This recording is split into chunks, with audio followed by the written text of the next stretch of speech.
नमस्कार, मैं हूं आपके साथ संदीप बरतवाल और आप बीबीसी उत्तराखंड देखना शुरू कर चुके हैं।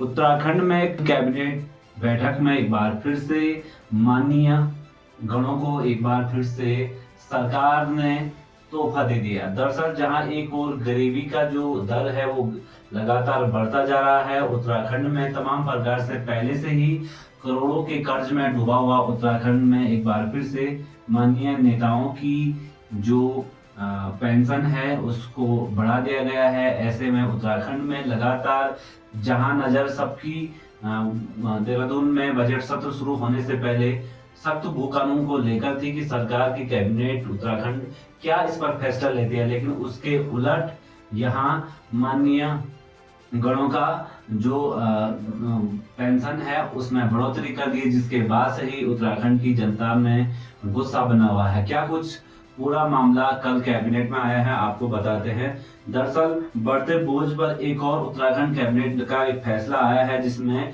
पूर्व विधायकों की पेंशन बढ़ी है। इससे पहले के सत्र में देखा कि जो विधायक हैं वर्तमान में उनकी सैलरी बढ़ी थी, उसमें कांग्रेस ने भी चुप्पी साधी थी, तो इसीलिए कांग्रेस पर भी मित्र विपक्ष का लगातार आरोप लगता है। जहां एक और सभी राजनेता चुनाव से पहले कहते हैं कि हम राजनीति में धन और किसी भी लालच से नहीं आते हैं, हम सिर्फ सामाजिक चेतना और समाज सेवा के लिए इस क्षेत्र में आते हैं। लेकिन जब वो विधायक बन जाते हैं तो वो लगातार अपनी सुख सुविधाओं के लिए वहां पर जहां जनता को सड़क मिलनी चाहिए थी, बिजली मिलनी चाहिए थी, शिक्षा स्वास्थ्य मिलना चाहिए था, उसकी बजाय जो सरकार है उसके द्वारा पूर्व विधायकों की पेंशन को कल कैबिनेट ने मंजूरी दे दी। 40,000 से बढ़ाकर 60,000 हो गई है। ऐसे में उत्तराखंड बनने के 24 साल के बाद अभी तक जहां स्थायी राजधानी का समाधान नहीं बन पाया, वहां प्रत्येक साल उत्तराखंड सरकार अपने विधायकों की और पूर्व विधायकों की जो वेतन है उसको बढ़ा रही है। जहां बेरोजगारों का लगातार दंश झेल रहे हैं, वहां पर सरकार उत्तराखंड सरकार कर्ज का बोझ दिन प्रतिदिन उनके ऊपर बढ़ जा रहा है। केंद्रीय लेखा परीक्षा संस्था CAG की रिपोर्ट के मुताबिक साल 2022-23 में उत्तराखंड पर कर्ज 72,860 करोड़ रुपए हो गया था।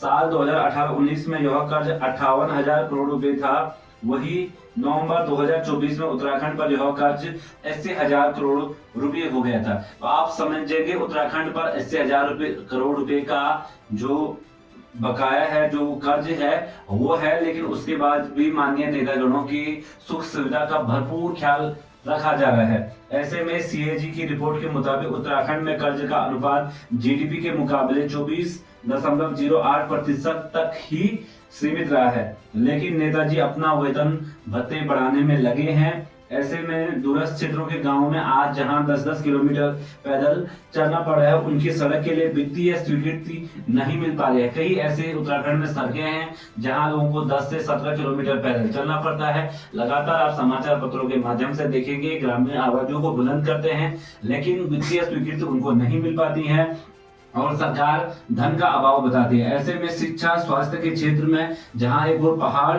संघर्ष कर रहा है, वही दूसरे ओर माननीय नेतागणों की लगातार सुख सुविधा का पूरा ख्याल उत्तराखंड की सरकार रख रही है। ऐसे में कहीं ना कहीं उत्तराखंड बनाने के लिए जिन आंदोलनकारियों ने कुर्बानी दी थी, आज उनका सपना अधूरा दिखाई दे रहा है। पहाड़ विकास के लिए लगातार तरस रहा है, जबकि नेता और जो नेता मस्त हैं, क्योंकि लगातार जो जनता है उनका कहना है, जो सोशल मीडिया पर तमाम प्रकार से लोग अपनी प्रतिक्रिया दे रहे हैं, उन पर लोग कह रहे हैं कि जनता त्रस्त है और नेता मस्त है, क्योंकि माननीय गण लगातार उत्तराखंड जहां कर्जे में 80,000 करोड़ रुपए के कर्जे में डूबा हुआ है, वहीं दूसरी ओर माननीय गणों की लगातार जो भत्ते हैं और जो वेतन है, जो पूर्व विधायक हैं या वर्तमान विधायक है, उनके भत्तों में और उनके वेतनमान में बढ़ोतरी हुई है। ऐसे में कहीं ना कहीं बेरोजगारी के अभाव लगातार जहां जिसका दंश उत्तराखंड सरकार लगातार झेल रही है, वहां पर नेताओं की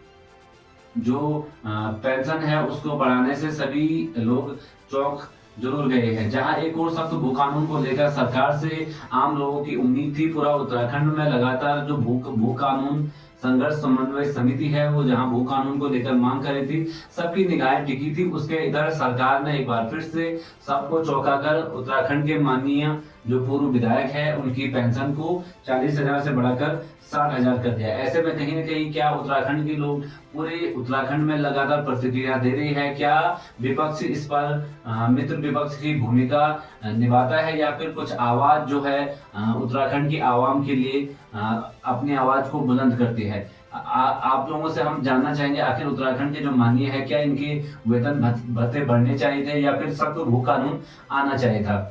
वही दूसरी तरफ जहां एक और बेरोजगारी का दर्द पूरा उत्तराखंड के युवा झेल रहे हैं, जहां आज भी पहाड़ों में कई साल होने के बाद भी नदी नालों पर पुलों का निर्माण नहीं हो पाया, कहीं सड़कें नहीं जा पाई, कहीं स्कूल नहीं बन पाए। उस प्रदेश में नेताओं का लगातार पेंशन भत्ता बढ़ना स्वाभाविक है, क्योंकि जनता त्रस्त है और नेता मस्त है। आप लोग लगातार बीबीसी उत्तराखंड देखते रहे, अपनी राय जरूर रखें। नमस्कार।